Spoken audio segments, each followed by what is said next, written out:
सिंधुदुर्ग जिल्ह्यातील मालवण मधील देवलीमध्ये आश्चर्यकारक घटना घडलेली आहे आणि जर पाहिलं तर या ठिकाणी मी आता या देऊळकर कुटुंबाच्या घरामध्ये आहे आणि या ठिकाणी आपण वरती जर पाहिलं तर यांच्या घराच्या छपरावरून सुमारे 4 ते 5 किलोचा बर्फाचा गोळा जो आहे ऐन उन्हामध्ये म्हणजे वातावरणात सध्या उष्णता वाढलेली आहे असं असताना कुठल्याही पद्धतीचं पावसाचं सावट नव्हतं ना कोणत्याही प्रकारचं पावसाचं वातावरण झालेलं होतं अशा परिस्थितीत याच मालवण किनारपट्टीच्या बाजूला देवली गाव आहे या देवली गावामध्येच ही घटना घडलेली आहे सुमारे ह्याची या छपराची उंची जर पाहिली तर 10 ते 15 फुटाचं छप्पर आहे आणि या छपरावर म्हणजे कौलारू घर आहे यांचं सुमारे 5 ते 5.5 किलोचा बर्फाचा गोळा म्हणजे एक प्रकारे बर्फ सदृश्य गोळा जो आहे तो आढळून आला आणि तो वरून या ठिकाणी छप्पर कोसळून खाली पडला आणि त्यावेळी या घरात या महिला ज्या आहेत देऊळकर कुटुंबातल्या महिला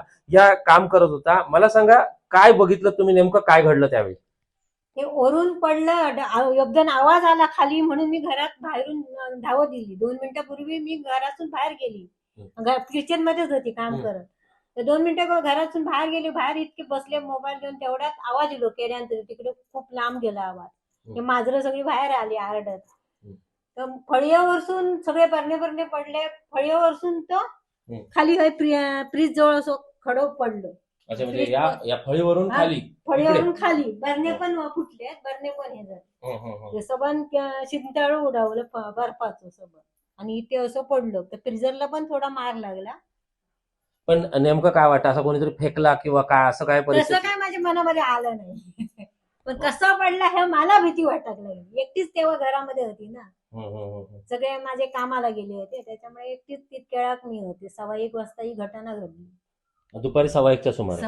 दुपारी 1:15च्या मला, आणि ते 1:30 वाजता आले कामात। त्याच्यानंतर तो बर्फ कुठे ठेवला? बर्फ आम्ही बाहेर ठेवला नेऊन, त्यांनी माझ्या मिस्टरांनी बाहेर ठेवला। तर मग पाणी झाला 1 तासात 2 तासात।